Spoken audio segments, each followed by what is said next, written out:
ಧರ್ಮಸ್ಥಳ ಕೇಸ್ನಲ್ಲಿ ಬರ್ತಿರೋ ಹೊಸ ರಹಸ್ಯ ಬೆಚ್ಚಿ ಬೀಳಿಸುವಂತಿದೆ. 6 ತಿಂಗಳ ಹಿಂದೆ ಮಾಸ್ಟರ್ ಪ್ಲಾನ್ ಮಾಡಿದ್ದ ಬುರುಡೆ ಗ್ಯಾಂಗ್ ರೆಸಾರ್ಟ್ನಲ್ಲಿ ರಣತಂತ್ರವನ್ನ ರೂಪಿಸಿತ್ತು ಅನ್ನೋದು ಬಯಲಾಗಿದೆ. ಅದೇ ರೆಸಾರ್ಟ್ನಲ್ಲಿ ಎಸ್ಐಟಿ ಸಾಕ್ಷ್ಯ ಜಾಲಾಡ್ತಿದೆ.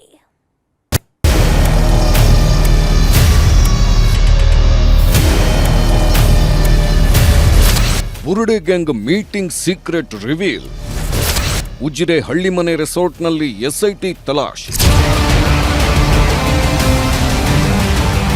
ಬುರುಡೆಯಾಟದ ಭಯಾನಕ ರಹಸ್ಯ ಬಗೆದಷ್ಟು ಬಯಲಾಗ್ತಿದೆ. ಸತ್ಯ ಕೆದಕ್ತಿರೋ ಎಸ್ಐಟಿ ಚಿನ್ನಯ್ಯನ ಮುಖವಾಡ ಬಯಲು ಮಾಡಿ ಬಿ ಗ್ಯಾಂಗ್ನ ಬುಡ ಅಲ್ಲಾಡಿಸ್ತಿದೆ. ದಿನಕ್ಕೊಂದು ಸ್ಥಳಕ್ಕೆ ಎಂಟ್ರಿ ಕೊಟ್ಟು ತಲಾಶ್ ನಡೆಸ್ತಿದೆ. ಇವತ್ತು ಬುರುಡೆ ಜಾಡು ಹಿಡಿದು ಎಂಟ್ರಿ ಕೊಟ್ಟಿದ್ದೆ ಉಜಿರೆಯ ಹಳ್ಳಿಮನೆ ರೆಸಾರ್ಟ್ಗೆ. ಇದೇ ರೆಸಾರ್ಟ್ನಲ್ಲಿ ಬುರುಡೆ ಗ್ಯಾಂಗ್ ಸ್ಕೆಚ್ ಹಾಕಿದ್ದು. ಇಲ್ಲಿ ಚಿನ್ನಯ್ಯ ಏನ್ ಮಾಡ್ತಿದ್ದ ಅನ್ನೋದು ಬಹಿರಂಗವಾಗಿದೆ.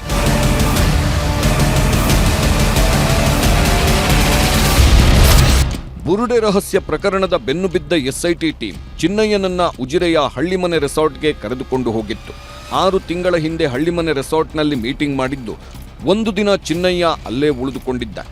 ಈ ವೇಳೆ ಚಿನ್ನಯ್ಯ ಜೊತೆ ಮಟ್ಟಣ್ಣವರ್, ಜಯಂತ್ ಸಭೆ ಮಾಡಿದ್ರು ಎನ್ನಲಾಗಿದೆ. ಇದೇ ವೇಳೆ ಬುರುಡೆ ಕೇಸ್ ಬಗ್ಗೆ ಸ್ಕೆಚ್ ಹಾಕಿದ್ದು. ಮುಂದಿನ ರೂಪುರೇಷೆ ಬಗ್ಗೆ ಚರ್ಚೆ ಮಾಡಿದ್ರಂತೆ. ವಿಚಾರಣೆ ವೇಳೆ ಚಿನ್ನಯ್ಯ ಕೊಟ್ಟ ಮಾಹಿತಿ ಹಿನ್ನೆಲೆಯಲ್ಲಿ ಎಸ್ಐಟಿ ಮಹಜರು ಮಾಡಿದ್ದು. ಹಲವು ಸಾಕ್ಷ್ಯಗಳನ್ನ ಅಧಿಕಾರಿಗಳು ಕಲೆ ಹಾಕಿದ್ದಾರೆ. ಸುಜಾತಾ ಭಟ್ ಪರ ವಕೀಲರ ವಿರುದ್ಧ ಎಫ್ಐಆರ್. ದೂರುದಾರೆ ಸುಜಾತಾ ಭಟ್ ಪರ ವಕೀಲ ಮಂಜುನಾಥ್ ವಿರುದ್ಧ ಎಫ್ಐಆರ್ ದಾಖಲಾಗಿದೆ. ಉತ್ಖನನದ ವೇಳೆ ಗುಂಡಿಯಲ್ಲಿ 10 ಅಸ್ಥಿಪಂಜರ ಇದ್ದಾವೆ ಅಂತ ಸುಳ್ಳು ಲೆಕ್ಕ ಕೊಟ್ಟಿದ್ರು. ಈ ಸುಳ್ಳು ಮಾಹಿತಿ ಕೊಟ್ಟು ದಾರಿ ತಪ್ಪಿಸಿದ್ದಾರೆ ಅಂತ ದೂರು ದಾಖಲಾಗಿದೆ. ಸದ್ಯ ಮಂಜುನಾಥ್ಗೆ ಬೆಳ್ತಂಗಡಿ ಪೊಲೀಸರು ನೋಟಿಸ್ ನೀಡಿದ್ದು ಸೆಪ್ಟೆಂಬರ್ 7ರಂದು ಖುದ್ದು ವಿಚಾರಣೆಗೆ ಹಾಜರಾಗುವಂತೆ ಸೂಚನೆ ಕೊಟ್ಟಿದ್ದಾರೆ.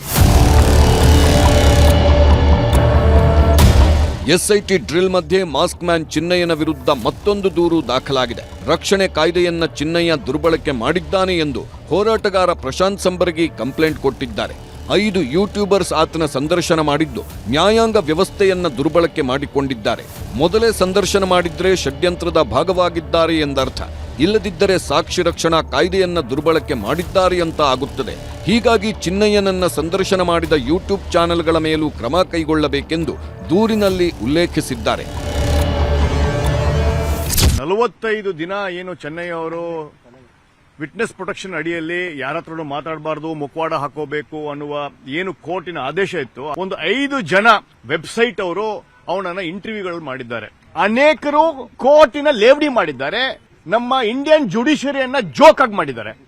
ಇವರೆಲ್ಲರೂ ಕೋರ್ಟಿನ ಆರ್ಡರ್ ಅನ್ನ ನಗೆಪಾಟಿಗೆ ಮಾಡಿ ತಮಗೆ ಬೇಕಾದ ವಿಟ್ನೆಸ್ ಅನ್ನ, ಯಾವ ಕೇಸಲ್ಲಿ ವಿಟ್ನೆಸ್ ಪ್ರೊಟೆಕ್ಷನ್ ಆದ ಚೆನ್ನಯ್ಯನ್ನ ಬುಗ್ರಿ ತರ ಆಡಿಸಿ ಆ ಷಡ್ಯಂತ್ರದಲ್ಲಿ ಭಾಗಿಯಾಗಿದ್ದಾರೆ ಈ 5 ಯೂಟ್ಯೂಬ್ ಪೇಜಸ್ಗಳು. ನಾಳೆಗೆ ಚಿನ್ನಯ್ಯನ ಪೊಲೀಸ್ ಕಸ್ಟಡಿ ಅವಧಿ ಅಂತ್ಯವಾಗಲಿದ್ದು ಎಸ್ಐಟಿ ಬೆಳ್ತಂಗಡಿ ಕೋರ್ಟ್ಗೆ ಹಾಜರುಪಡಿಸಲಿದೆ. ಮತ್ತೆ ಕಸ್ಟಡಿಗೆ ಕೇಳುವ ಸಾಧ್ಯತೆ ಇದ್ದು ಮುಂದೆ ಪ್ರಕರಣ ಮತ್ಯಾವ ತಿರುವು ಪಡೆದುಕೊಳ್ಳುತ್ತೆ ಅನ್ನೋದೇ ಕುತೂಹಲ. ಮಂಜು ಆರ್ಯ ಜೊತೆ ಕಿಶನ್ ಶೆಟ್ಟಿ, ನ್ಯೂಸ್ 18 ಮಂಗಳೂರು. ಬುರುಡೆ ಗದ್ದಲದ ಮಧ್ಯೆ ಸೌಜನ್ಯ ಕೇಸ್ ಮರು ತನಿಖೆಗೆ ಆಗ್ರಹ ಹೆಚ್ಚಾಗಿದೆ. ಅಕ್ವಿಟಿಯಲ್ ಕಮಿಟಿ ರಚನೆಯ ಬಗ್ಗೆ ಒತ್ತಾಯ ತೀವ್ರಗೊಂಡಿದೆ. ಈ ಮಧ್ಯೆ ವಿದೇಶಿ ಫಂಡಿಂಗ್ ವಿಚಾರಕ್ಕೆ ಇಡಿ ಎಂಟ್ರಿ ಕೊಟ್ಟಿದೆ. ಸೌಜನ್ಯನ ಸಾವೇನಾಗಿದೆ ಅದರ ಮರು ತನಿಖೆ ಆಗಬೇಕು.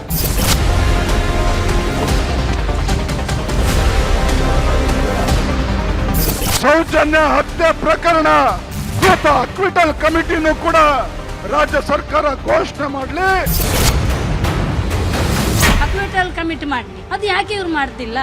ಧರ್ಮಸ್ಥಳದ ಶಾಂತಿವನ ಸಮೀಪದ ಮಣ್ಣಸಂಕದ ಬಳಿಯಲ್ಲಿ ಅತ್ಯಾಚಾರಕ್ಕೊಳಗಾಗಿ ಕೊಲೆಯಾದ ಸ್ವರೂಪದಲ್ಲಿ ಸೌಜನ್ಯಾಳ ಮೃತದೇಹ ಪತ್ತೆಯಾಗಿ 13 ವರ್ಷ ತುಂಬುತ್ತಾ ಬಂತು. ಆದರೆ ಸೌಜನ್ಯ ನಿಗೂಢ ಸಾವಿನ ಬಗ್ಗೆ ಜನರಲ್ಲಿ ಇರುವ ಅನುಮಾನ ಇನ್ನೂ ದೂರವಾಗಿಲ್ಲ. ಸಿಬಿಐ ತನಿಖೆಯವರೆಗೂ ಪ್ರಕರಣ ಸಾಗಿದ್ರು ರೇಪ್ ಅಂಡ್ ಮರ್ಡರ್ಗೆ ಸಂಬಂಧಿಸಿದಂತೆ ಬಂಧನಕ್ಕೀಡಾಗಿದ್ದ ಆರೋಪಿ ಸಂತೋಷ್ ರಾವ್ನನ್ನ ಸಿಬಿಐ ಕೋರ್ಟ್ ನಿರಪರಾಧಿ ಎಂದು ಬಿಡುಗಡೆ ಮಾಡಿತ್ತು. ಜೊತೆಗೆ ಪ್ರಕರಣದ ತನಿಖೆಯ ಹಂತದಲ್ಲಿ ಲೋಪಗಳಾಗಿದ್ದನ್ನ ಎತ್ತಿ ಹಿಡಿದು ಅಕ್ವಿಟಲ್ ಕಮಿಟಿಗೆ ಪ್ರಕರಣವನ್ನ ಒಪ್ಪಿಸುವಂತೆ ಸಲಹೆ ನೀಡಿತ್ತು. ಈಗ ಅದೇ ಅಕ್ವಿಟಲ್ ಕಮಿಟಿ ರಚನೆಯ ಬಗ್ಗೆ ಒತ್ತಾಯ ತೀವ್ರಗೊಂಡಿದೆ. ಜೊತೆಗೆ ಇಡೀ ಪ್ರಕರಣದ ಮರುತನಿಖೆ ಆಗಬೇಕು ಎಂಬ ಒತ್ತಾಯಕ್ಕೆ ರಾಜ್ಯ ಬಿಜೆಪಿ ಕೂಡ ಧ್ವನಿ ಸೇರಿಸಿದೆ. 13 ವರ್ಷದಿಂದ ಇದೇ ನಮ್ಮ ಮಗಳು ಯಾವತ್ತೂ ಅತ್ಯಾಚಾರ ಮಾಡಿ ಕೊಲೆ ಮಾಡಿ ಬಿಸಾಡಿದರೋ ಅವತ್ತಿನಿಂದಲೇ ಬಿಜೆಪಿ ಪಕ್ಷ ಇದ್ದದ್ದು. ಎಲ್ಲ ಆರ್ ಅಶೋಕ್ ಆಮೇಲೆ ಶೋಭಾಕ್ರಂತ ಎಲ್ಲರೂ ಇಲ್ಲಿ ಬಂದಿದ್ದಾರೆ. ಯಾರು ಕೂಡ ಅವಾಗ ಬಂದಿಲ್ಲ. ಇವತ್ತು ನಾವಿದ್ದೇವೆ ನಿಮ್ಮ ಜೊತೆ ಹೇಳಿದರೆ ಖಂಡಿತ ನಾವು ನಂಬುದಿಲ್ಲ. ಯಾಕೆಂದ್ರೆ ನಮಗೆ ನಂಬಿಕೆ ಇಲ್ಲ, ಎಲ್ಲ ಹೊರಟೋಗಿದೆ ನಂಬಿಕೆ. ನಮಗೆ ಅಣ್ಣಪ್ಪ ಮಂಜುನಾಥ ಮೇಲೆ ನಾವು ಮಾತ್ರ ನಂಬಿಕೆ ಇಟ್ಟಿದ್ದೇವೆ. ಇವತ್ತು ಒಂದು ಸರ್ಕಾರಕ್ಕೆ ಅಕ್ವಿಟಲ್ ಕಮಿಟಿ ಮಾಡಲಿ, ಅದು ಯಾಕೆ ಇವ್ರು ಮಾಡ್ತಿಲ್ಲ? ಹಾಗಾದ್ರೆ ಏನಿದು ಅಕ್ವಿಟಲ್ ಕಮಿಟಿ ಅನ್ನೋದನ್ನ ನೋಡೋದಾದ್ರೆ 2014ರಲ್ಲಿ ಸುಪ್ರೀಂ ಕೋರ್ಟ್ ನಿರ್ದೇಶನದಂತೆ ರಚನೆಯಾಗಿದೆ ಅಕ್ವಿಟಲ್ ಕಮಿಟಿ. ಕ್ರಿಮಿನಲ್ ಅಪರಾಧಗಳಲ್ಲಿ ನ್ಯಾಯ ಒದಗಿಸುವಲ್ಲಿ ಅಕ್ವಿಟಲ್ ಕಮಿಟಿ ಸಹಕಾರಿಯಾಗುತ್ತೆ. ಸಾಕ್ಷ್ಯಾಧಾರಗಳ ಕೊರತೆಯಿಂದ ಅಪರಾಧಿಗಳು ನಿರ್ದೋಷಿ ಆಗಬಾರದೆಂಬುದೇ ಇದರ ಉದ್ದೇಶ. ಎಫ್ಐಆರ್ನಲ್ಲಿ ಉಲ್ಲೇಖಿಸಿದ್ದನ್ನ ಸಾಬೀತುಪಡಿಸಲು ಪೊಲೀಸರು ವಿಫಲವಾಗ್ತಿರುವ ಕಾರಣಕ್ಕೆ ಹಾಗೂ ನಿರಪರಾಧಿಗಳೂ ಕೂಡ ಜೈಲುವಾಸ ಅನುಭವಿಸುವುದನ್ನ ತಡೆಯಲು ಕೂಡ ಅನುಕೂಲ ಆಗಲಿದೆ. ನಿರಪರಾಧಿಗಳಿಗೆ ನಷ್ಟ ಪರಿಹಾರ, ತನಿಖಾಧಿಕಾರಿಗಳ ವೈಫಲ್ಯ ಪತ್ತೆಗೆ ಅಕ್ವಿಟಲ್ ಕಮಿಟಿ ಅಗತ್ಯವಿದೆ.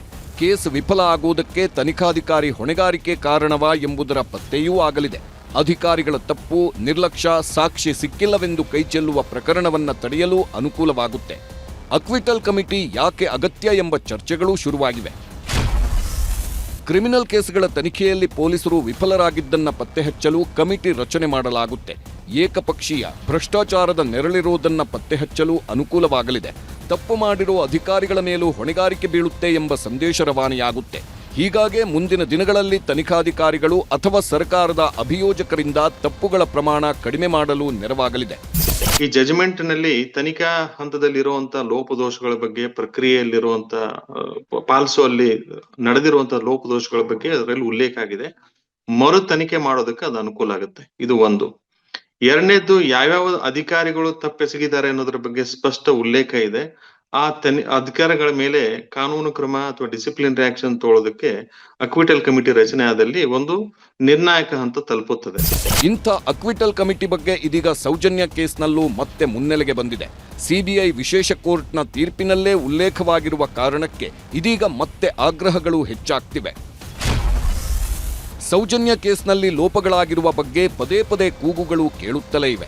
ಅಧಿಕಾರಿಗಳು, ವೈದ್ಯರು ಸೇರಿ ಹಲವರ ವಿರುದ್ಧ ಆರೋಪಗಳಿವೆ. ಅಕ್ವಿಟಲ್ ಕಮಿಟಿ ರಚನೆಗೆ ಸಿಬಿಐ ಕೋರ್ಟ್ ಕೂಡ ಸೂಚಿಸಿದೆ. 2022ರ ಜೂನ್ 16ರಂದು ಆದೇಶಿಸಿದ್ದ ಸಿಬಿಐ ಕೋರ್ಟ್ ಸಾಕ್ಷ್ಯ ಸಂಗ್ರಹದಲ್ಲಿ ತನಿಖಾಧಿಕಾರಿಗಳು ವಿಫಲವಾಗಿರುವುದನ್ನ ಉಲ್ಲೇಖಿಸಿದೆ.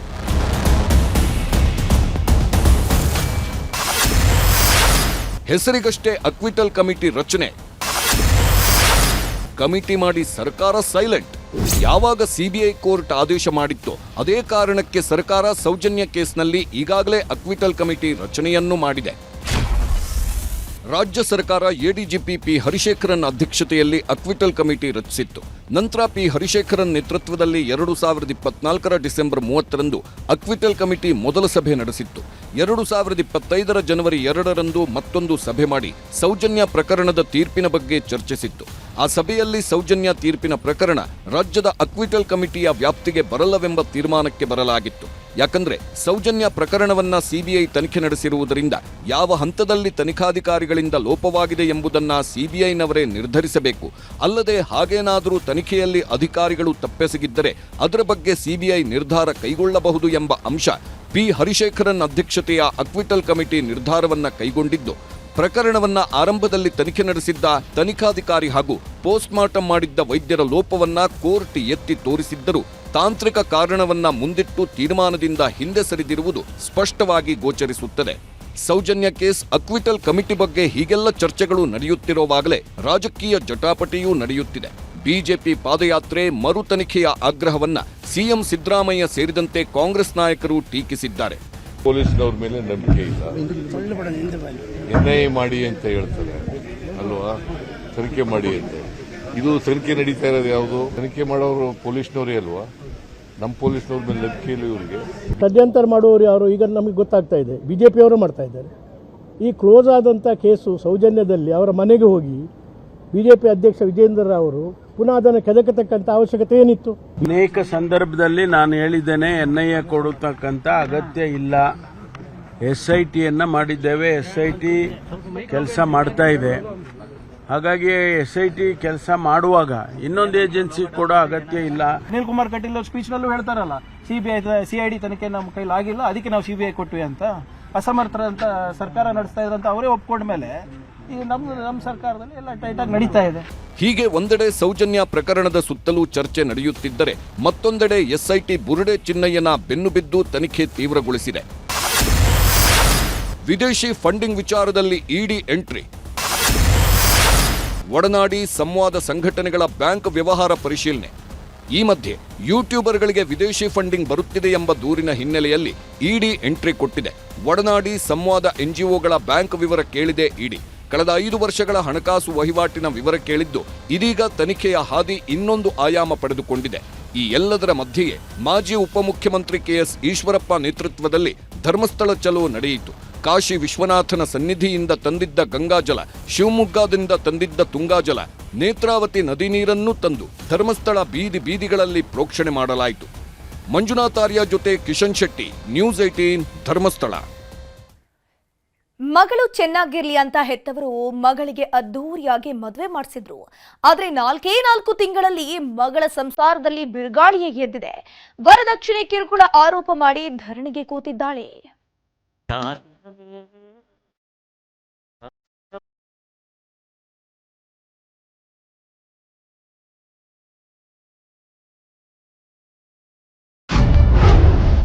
ಮದುವೆಯಾದ 4 ತಿಂಗಳಿಗೆ ದೂರ ಗಂಡನ ಕುಟುಂಬದ ವಿರುದ್ಧ ಸಿಡಿದಿದ್ದ ಸೊಸೆ. ಗಂಡ ಹೆಂಡತಿ ನಂಟು ಬ್ರಹ್ಮ ಹೊಸೆದ ಗಂಟು ಅಂತಾರೆ. 100 ಕಾಲ ಕೂಡಿ ಬಾಳುವ ಅನುಬಂಧ ಅನ್ನೋ ಮಾತೇ ಇದೆ. ಆದ್ರೆ ಈ ಮಾಯಾ ಬಜಾರ್ ಲೋಕದಲ್ಲಿ ಯಾವುದಕ್ಕೂ ಬೆಲೆ ಇಲ್ಲ ಬಿಡಿ. ಸಾಯೋವರೆಗೂ ಜೊತೆಯಾಗಿರ್ತೀನಿ ಅಂತ ಸಪ್ತಪದಿ ತುಳಿದವರು ನೆಟ್ಟಗೆ 3 ದಿನ ಸಂಸಾರನೂ ಮಾಡಲ್ಲ. ನಾನ್ ಸರಿ ನೀನ್ ತಪ್ಪು ಅಂತ ಕೊಳ್ಳಿ ಇಟ್ಬಿಡ್ತಾರೆ. ತುಮಕೂರಿನಲ್ಲಿ ಇಂಥದ್ದೇ ಮದುವೆಯ ಮಹಾಯುದ್ಧ ನಡೆದು ಹೋಗಿದೆ. ಹೊಸಮನೆಗೇರಿದ 4 ತಿಂಗಳಿಗೆ ವರದಕ್ಷಿಣೆ ಕಿರುಕುಳ ಆರೋಪ ಮಾಡಿ ಸೊಸೆ ಸಿಡಿದೆದ್ದಿದ್ದಾಳೆ.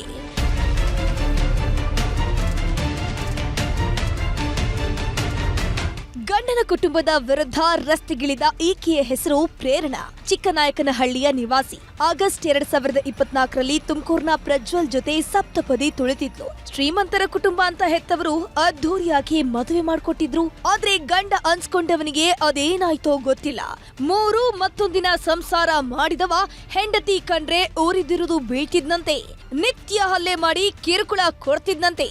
ಮತ್ತೊಂದ್ ಕಡೆ ವರದಕ್ಷಿಣೆಗಾಗಿ ಅತ್ತಿ ಮಾವ ಪೀಡಿಸಿದ್ದು ಮನೆಯಿಂದ ಹೊರಹಾಕಿದ್ದಾರೆ ಅಂತ ಪ್ರೇರಣಾ ಆರೋಪಿಸಿದ್ದಾಳೆ. ಹೀಗಾಗಿ ತನ್ನೆಲ್ಲ ಒಡವೆ ಕೊಡುವಂತೆ ಮನೆ ಮುಂದೆ ಧರಣಿ ಮಾಡಿ ಆಕ್ರೋಶ ಹೊರಹಾಕಿದ್ಲು. ಅವರೇ ಮದುವೆ ಮಾಡ್ಕೊಂಡಿದ್ದು, ನಾವು ಇಷ್ಟು ಲಕ್ಷ ಖರ್ಚು ಮಾಡಿ ಮದುವೆ ಮಾಡಿದ್ದೀವಿ, ನೀನೇನು ಇಸ್ಕೊಂಡು ಬಂದಿಲ್ಲ, ನಿಮ್ಮ ಮನೆಗೆ ಹೋಗಿ ದುಡ್ಡು ಇಸ್ಕೊಂಡು ಬಾ, ಬೆಳ್ಳಿ ಚಿನ್ನ ಎಲ್ಲ ಇಸ್ಕೊಂಡು ಬಾ. ಇವರು ನನಗೆ ಮದುವೆ ಮಾಡ್ಕೊಂಡು ಬಂದಾಗ್ಲಿಂದನೂ ಟಾರ್ಚರು ಸರ್. ಒಡವೆ ಬೆಳ್ಳಿ ಎಲ್ಲ ಇವ್ರ ಮನೇಲೆ ಐತೆ ಸರ್, ನನ್ನ ವಸ್ತುಗಳೆಲ್ಲ ಇವ್ರ ಮನೇಲೆ ಐತೆ, ನನಗದು ಬೇಕು ಸರ್, ನಾನು ಸಿಗೋವರೆಗೂ ನಾನು ಹೋಗಲ್ಲ ಸರ್ ಇಲ್ಲಿಂದ. ಪ್ರೇರಣಾ ಸಾಲು ಆರೋಪ ಮಾಡ್ತಾ ಇದ್ರೆ ಇತ್ತ ಗಂಡ ಪ್ರಜ್ವಲ್ ಹೇಳೋದೇ ಬೇರೆ. ಪ್ರೇರಣಾ ಮಾಡ್ತಿರೋ ಆರೋಪ ಶುದ್ಧ ಸುಳ್ಳು. ನಮಗೆ ವರದಕ್ಷಿಣೆ ಪಡೆಯೋ ಮನಸ್ಥಿತಿಯೇ ಇಲ್ಲ. ನಾವೇ ಲಕ್ಷಾಂತರ ರೂಪಾಯಿ ಖರ್ಚು ಮಾಡಿ ಆಕೆಗೆ MBA ಓದಿಸಿದ್ದೇವೆ. ನಮ್ಮ ಮೇಲೆ ಅನುಮಾನ ಇದ್ರೆ ನ್ಯಾಯಾಲಯದಲ್ಲಿ ಸಾಬೀತುಪಡಿಸಲಿ ಅಂತ ಹೇಳಿದ್ರು. ರೀತಿ ವರದಕ್ಷಿಣೆ ಕಿರುಕುಳ ನೀಡ್ತಕ್ಕಂಥ ವ್ಯಕ್ತಿಗಳಾಗಿದ್ರೆ ಅಥವಾ ಆ ಹಿನ್ನೆಲೆಯವರಾಗಿದ್ದಿದ್ರೆ ಸಂಪೂರ್ಣವಾದಂತಹ ಖರ್ಚಿನಲ್ಲಿ ಫಸ್ಟ್ ಇನ್ಸ್ಟೆನ್ಸಲ್ಲೇ ನಾವು ಅವರನ್ನ ಮದುವೆ ಮಾಡ್ಕೊಳ್ತಕ್ಕಂಥ ಅವಶ್ಯಕತೆ ನಮ್ಗೆ ಇರ್ತಿರ್ಲಿಲ್ಲ. ನನ್ನ ವೈಯಕ್ತಿಕ ಸಂಪೂರ್ಣವಾದಂತಹ ಖರ್ಚಿನಲ್ಲೇ ನಾನು ಅವರನ್ನು Shri Siddhartha institute of management ಸ್ಟಡೀಸ್ನಲ್ಲಿ MBA ವ್ಯಾಸಂಗಕ್ಕಾಗಿ ನಾನು ದಾಖಲೆ ಮಾಡ್ತಕ್ಕಂಥ ಅವಶ್ಯಕತೆಯೂ ಇರಲಿಲ್ಲ. ಅವ್ರು ಮಾಡಿರ್ತಕ್ಕಂಥ ವರದಕ್ಷಿಣೆ ಕಿರುಕುಳದ ಆರೋಪಗಳು ಸತ್ಯಕ್ಕೆ ದೂರವಾಗಿದೆ. ಪ್ರಜ್ವಲ್ ರಿಯಾಕ್ಷನ್ ಕೊಡ್ತಾ ಇದ್ದಂತೆಯೇ ಪ್ರೇರಣಾ ಗಂಡನ ಇಡೀ ಕುಟುಂಬದ ಮೇಲೆ ಡೌರಿ ಕೇಸ್ ದಾಖಲಿಸಿದ್ದಾಳೆ. ಬೆಂಗಳೂರಿನಲ್ಲಿ ತನ್ನ ಪಾಡಿಗೆ ಕೆಲಸ ಮಾಡಿಕೊಂಡಿದ್ದ ಪ್ರಜ್ವಲ್ ತಂಗಿ ಮೇಲೂ FIR ದಾಖಲಾಗಿದೆ. ಸದ್ಯ ಗಂಡ ಹೆಂಡತಿ ಪರಸ್ಪರ ಆರೋಪಗಳ ಮಿಸೈಲ್ ಸಿಡಿಸುತ್ತಿದ್ದು ಯಾರದ್ದು ತಪ್ಪು ಅನ್ನೋದು ತನಿಖೆಯ ಬಳಿಕವೇ ಗೊತ್ತಾಗಲಿದೆ.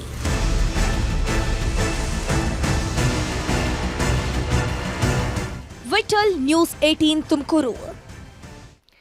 ಆತ 3 ಹೊತ್ತು ಕುಡಿದು ಓಡಾಡ್ತಾ ಇದ್ದ. ಇದರಿಂದ ರೊಚ್ಚಿಗೆದ್ದ ಹೆಂಡತಿ ಕಜ್ಜಾಯ ಕೊಡೋದಕ್ಕೆ ಶುರು ಮಾಡಿದ್ಲಂತೆ. ಇದರಿಂದ ಬೇಸತ್ತವ ಇದ್ರೆ ನೆಮ್ಮದಿಯಾಗಿರ್ಬೇಕು ಅಂತ ಆತ್ಮಹತ್ಯೆಗೆ ಯತ್ನಿಸಿದ್ದಾನೆ.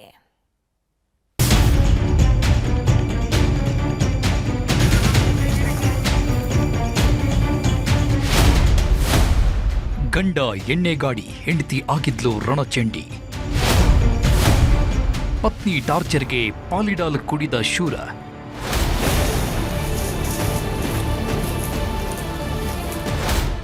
ಇವನೇ ನೋಡಿ ಪಾಲಿಡಾಲ್ ಪರಮೇಶಿ.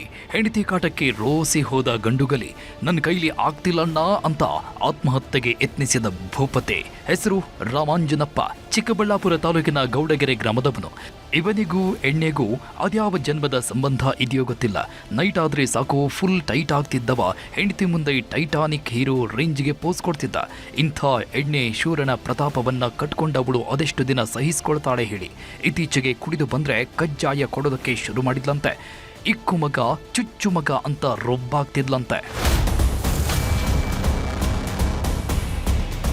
ಎಣ್ಣೆ ಹೊಡೆದ್ರೆ ರಣಚಂಡಿ ಆಗ್ತಿದ್ದ ಹೆಂಡತಿ ಈಟಿಗೆ ರಾಮಾಂಜನಪ್ಪ ನಲುಗಿ ಹೋಗಿದ್ದ. ಇದ್ರೆ ನೆಮ್ಮದಿಯಾಗಿರಬೇಕು ಅಂತ ಸಾಯೋದಕ್ಕೆ ನಿರ್ಧಾರ ಮಾಡಿದ್ದಾನೆ. ಏಕಾಏಕಿ ಬೈಕ್ ಏರಿದವ ಶೆಟ್ಟೆಗೆರೆ ಕ್ರಾಸ್ ಅರಣ್ಯ ಪ್ರದೇಶಕ್ಕೆ ಹೋಗಿ ಪಾಲಿಡಾಲ್ ಕುಡಿದಿದ್ದಾನೆ. ಈ ವೇಳೆ ಅದೇ ರಸ್ತೆಯಲ್ಲಿ ರೌಂಡ್ಸ್ಗೆ ಹೋಗಿದ್ದ ಪೇರೇಸಂದ್ರ PSI ಜಗದೀಶ್ ರೆಡ್ಡಿ ಗಮನಿಸಿದ್ದಾರೆ. ಕುಡಿದು ಬಿದ್ದು ಒದ್ದಾಡ್ತಿದ್ದವನನ್ನ ಹೆಗಲ ಮೇಲೆ ಹೊತ್ತು ರಕ್ಷಣೆ ಮಾಡಿದ್ದಾರೆ.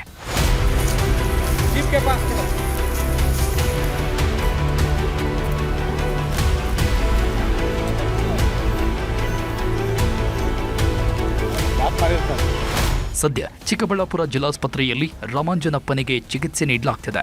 ಗಂಡ ಪಾಲಿಡಾಲ್ ಕುಡಿದ ಸುದ್ದಿ ಗೊತ್ತಾಗ್ತಿದ್ದಂತೆ ಪತ್ನಿ ಓಡೋಡಿ ಆಸ್ಪತ್ರೆಗೆ ಬಂದಿದ್ದು ಗಂಡ ಉಳಿದ್ರೆ ಸಾಕು ಅಂತಿದ್ದಾಳೆ.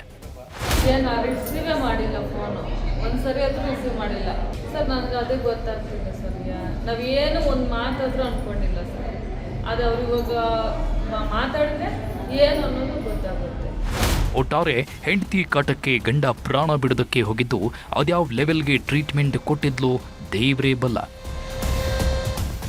Dattatreya M, news 18 Chikkaballapur. ರಾಜ್ಯದಲ್ಲಿ ಅಬ್ಬರಿಸ್ತಿರೋ ಮಳೆ ಊರೂರಲ್ಲೂ ನೆರೆ ನರಕವನ್ನ ಸೃಷ್ಟಿ ಮಾಡ್ತಾ ಇದೆ. ಹಲವು ಜಿಲ್ಲೆಗಳಲ್ಲಿ ವರ್ಣಾರ್ಭಟಕ್ಕೆ ಅವಾಂತರವೇ ಸೃಷ್ಟಿಯಾಗಿದ್ದು ಜನರು ಹೈರಾಣಾಗಿ ಹೋಗಿದ್ದಾರೆ.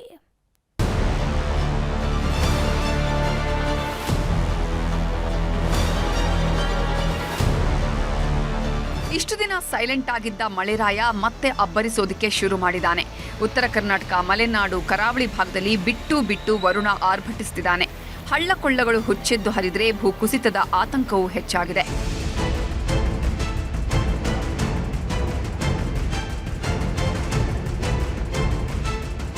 ಮಹಾರಾಷ್ಟ್ರದ ಪಶ್ಚಿಮ ಘಟ್ಟದಲ್ಲಿ ಮತ್ತೆ ಮಳೆ ಅಬ್ಬರ ಶುರುವಾಗಿದೆ.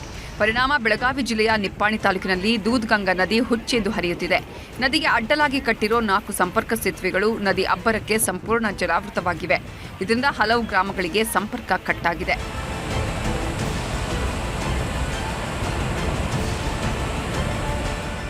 ಬೆಳಗಾವಿಯಲ್ಲಿ ಬಿಟ್ಟು ಬಿಡದೆ ಸುರಿತಾ ಇರುವ ಮಳೆಯಿಂದ ಭತ್ತದ ಬೆಳೆಗೆ ಪಾಚಿ ಕಾಟ ಶುರುವಾಗಿದೆ. ಯರಮಾಳ, ವಡಗಾವಿ, ಶಹಾಪುರ ಭಾಗದ ರೈತರು ಪಾಚಿ ಕಾಟಕ್ಕೆ ಸುಸ್ತಾಗಿ ಹೋಗಿದ್ದಾರೆ. ಈ ಪಾಚಿ ಕಾಟದಿಂದ ಸಂಪಾಗಿ ಬೆಳೆದಿದ್ದ ಬೆಳೆ ಸರ್ವನಾಶವಾಗಿ ಹೋಗಿದೆ.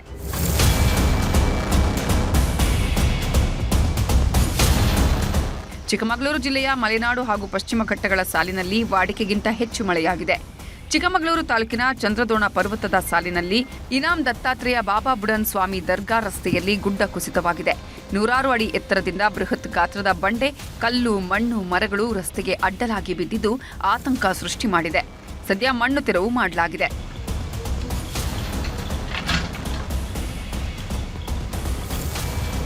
ಗದಗ ಜಿಲ್ಲೆಯಲ್ಲೂ ವರುಣನ ಆರ್ಭಟಕ್ಕೆ ರೈತರು ತತ್ತರಿಸಿ ಹೋಗಿದ್ದಾರೆ. ಲಕ್ಷ್ಮೇಶ್ವರ ತಾಲೂಕಿನ ಗೋಜನೂರು, ಯತ್ನಹಳ್ಳಿ, ಮಾಡಳ್ಳಿ ಗ್ರಾಮದಲ್ಲಿ ಭಾರೀ ಬೆಳೆ ಹಾನಿಯಾಗಿದ್ದು ಹೆಸರು, ಗೋವಿನ ಜೋಳ, ಮೆಣಸಿನಕಾಯಿ, ಶೇಂಗಾ ಬೆಳೆ ನಾಶವಾಗಿದೆ. ಹೀಗಾಗಿ ಅಪರ ಜಿಲ್ಲಾಧಿಕಾರಿ ದುರ್ಗೇಶ್ಗೆ ಮಳೆ ಹಾನಿ ವೀಕ್ಷಣೆಯನ್ನ ಮಾಡಿದ್ದಾರೆ. ಬೆಂಗಳೂರಲ್ಲಿ ಜಿಟಿ ಮಳೆಯಾಗ್ತಿದೆ. ಆಗಾಗ ಸುರಿತಿರೋ ಮಳೆಗೆ ಬೆಂಗಳೂರು ಮಂದಿ ಕಂಗಾಲಾಗಿದ್ದಾರೆ. ನಿನ್ನೆ ಸುರಿದ ಭಾರೀ ಮಳೆಗೆ ಅವಾಂತರ ಸೃಷ್ಟಿಯಾಗಿ 2 ಕಾರ್ಮಿಕರು ಸಾವನ್ನಪ್ಪಿದ್ದಾರೆ.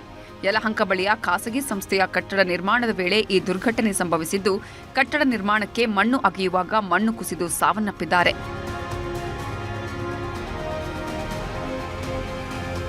ಮುಂದಿನ 2 ದಿನಗಳ ಕಾಲ ರಾಜ್ಯದ ಹಲವೆಡೆ ಭಾರೀ ಮಳೆಯಾಗಲಿದೆ ಅಂತ ಹವಾಮಾನ ಇಲಾಖೆ ಮುನ್ಸೂಚನೆ ಕೊಟ್ಟಿದೆ. ದಕ್ಷಿಣ ಕನ್ನಡ ಹೊರತುಪಡಿಸಿ ಉಳಿದೆಲ್ಲ ಜಿಲ್ಲೆಗಳಿಗೆ ಯೆಲ್ಲೋ ಅಲರ್ಟ್ ನೀಡಲಾಗಿದೆ. ಸೆಪ್ಟೆಂಬರ್ 4 ಮತ್ತು 5ರಂದು ಉತ್ತರ ಕನ್ನಡ, ಉಡುಪಿ ಜಿಲ್ಲೆಗೆ ಯೆಲ್ಲೋ ಅಲರ್ಟ್ ಘೋಷಿಸಲಾಗಿದೆ. Bureau report, news 18 Kannada.